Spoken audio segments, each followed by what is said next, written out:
Так получилось, что стал я коллекционером. Вот у меня набор, если можно выразиться так, о картинах, набор Владимира Андреевича Корначева. Сегодня Корначев у меня в гостях, и я вытащил из своих запасников его работы и с удовольствием смотрю на них. И сейчас Владимира Андреевича надеюсь услышать какие-то слова о его работах.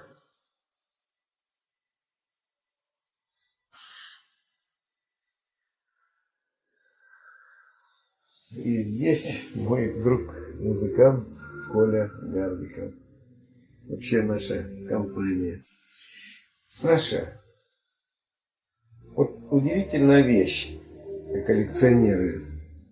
Я сегодня сделал открытие, что коллекционер иногда тебя окунает, знаешь, вот ты забываешь многие работы, проходят годы, ты можешь и не видеть, и вдруг случайно ты видишь, ты смотришь на свою работу как на чужую. Вот, в данный момент я бы хотел сказать вот об этой обнаженности. Вот я когда сегодня увидел, это я сколько раз я приезжал сюда, я многие работы видел, но вот это вот, я как на чужой посмотрел. И у меня в памяти стало это, боже, 2003 год. Вот сейчас я смотрю, думаю, неужели я что-то соображал и понимал тогда? Во-первых, это был поиск, всегда поиск, то есть разные всевозможные работы, прежде чем прийти к себе, самому там найти какой-то стиль, да, все-таки. Вот, графики мало, графических работ. Но даже на ней вот, я решил сделать там без красок, а набор лоскутов вот этих газетных.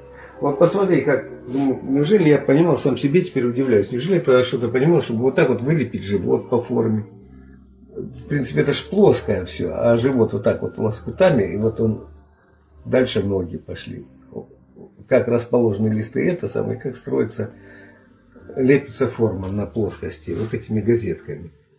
То есть я удивился этой работе.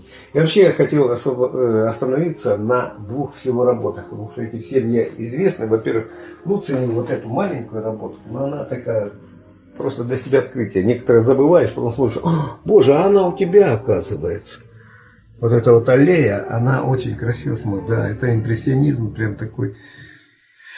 Надо большую написать такую работу. А может и не надо. Ну вообще хотел остановиться, конечно, я на вот этой вот работе, которая называется, здесь вот еще есть ряд работ, которая Саша. Вот эта работа, которая называется «Забор». Забор. Она даже трудна для восприятия, может не каждый видит. Здесь все-таки 3 женских фигуры. 2 идущие вдоль забора, одна за забором, за калиткой, и мужичок, вот голова мужичка, выглядывающий из забора, как бы подсматривающий за действием этих женщин.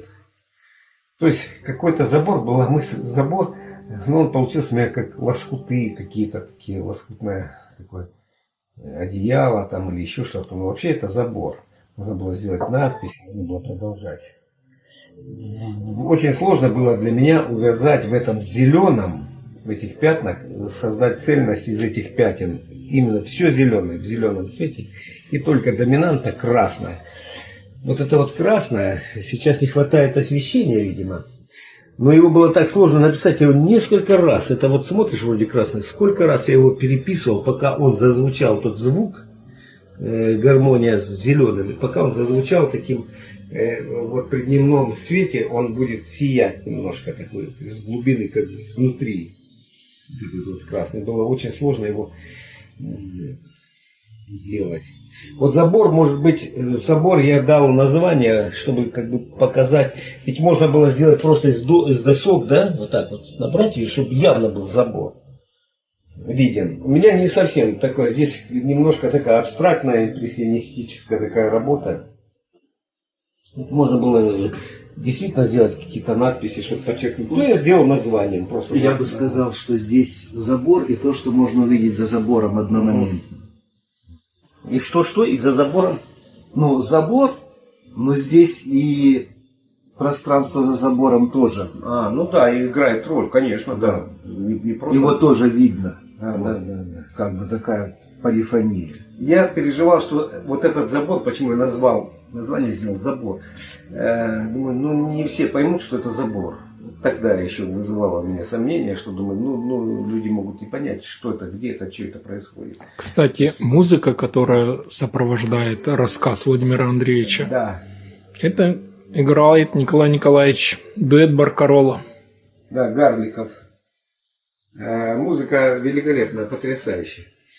Мне жаль, что съемку чуть-чуть позже начали, но здесь вот Николай Гарликов сказал о своей музыке. Говорит, вот этот сюжет, я над ним бился, перезаписывали его несколько раз. Да, так было? Не, ну, когда работаешь в студии звукозаписи, иногда что гораздо труднее, чем на концерте. На концерте сыграл, все, уже ничего не исправишь и принимаешь как есть, и любую ошибку потом трактуешь как находку. А в студии звукозаписи по-другому. Ну, мне вот понравилось, то есть подход, как, не просто понравилось, а как бы немножко удивило. Ну, боже, как похоже, живопись, музыка, да, ты переписываешь 1000 раз, там, оказывается, здесь. Но это когда делаешь звук, а на концерте уже ничего не перепишешь. Иногда приходится очень сильно краснеть. Особенно если профессионалы присутствуют. Вот, профессионалы, да, всегда страшно. Да. Профессионалы действительно, это ты как бы напрягаешься.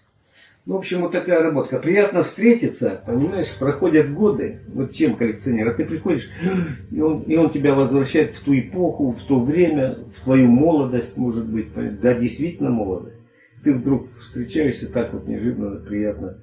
Хорошо, когда коллекционеры местные все-таки свои, домашние. Это ты меня хвалишь? Да, не просто хвалю, а, как бы сказать, я как бы оцениваю теперь по-другому. Потому что коллекционер мог быть из Москвы, мог быть зарубежный коллекционер. Где ушли работы, и все, ты их только вспоминаешь. А здесь всегда можешь, не всегда, но иногда встретиться снова со своей работой, да, как с юностью, с детством, там, ну, с детства нет, а с юностью, с молодостью, не юность, даже молодость. Потому что юность это более... Какая музыка красивая. Что это, Кольчика?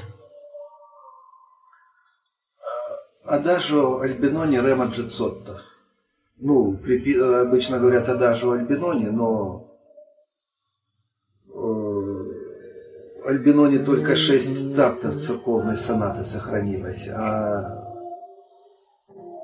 основной нотный текст написал итальянский музыкальный критик современный Рема Джицотто.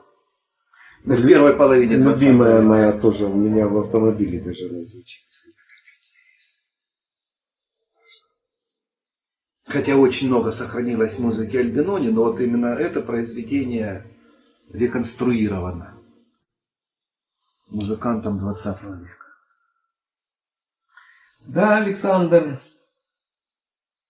интересно побывать у тебя, вот вдруг действительно увидеть, столкнуться.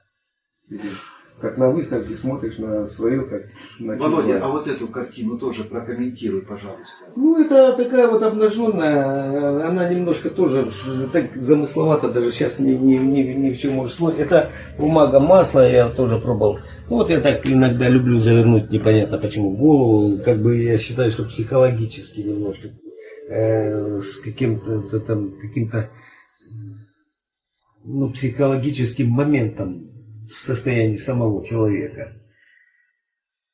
Если в цвете, вот если бы сделать, допустим, нормально и расположить голову там туда-сюда, то все, здесь нету ни трагизма, ничего. Трагизм только в этом, или драматизм только в самом положении головы. А по цвету она лиричная такая работа. То есть я не цветом драму, а как бы самим. Мне понравилось, Саша говорит, ты потом расскажи, нет, ты скажи, почему у нее голова под мышкой, почему она взяла как.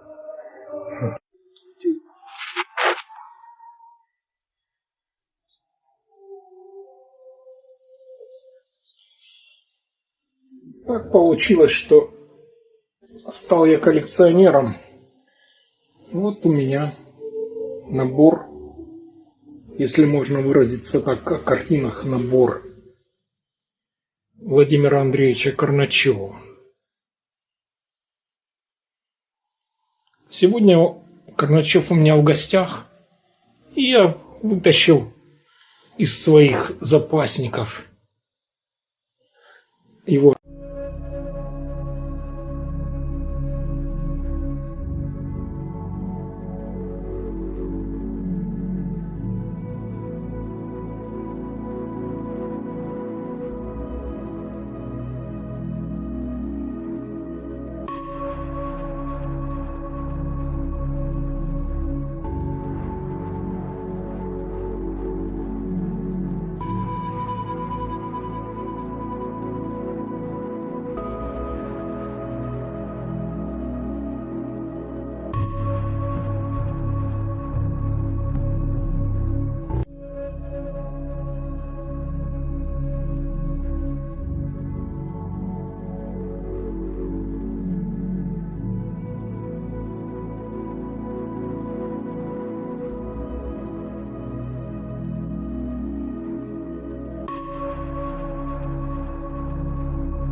Thank you.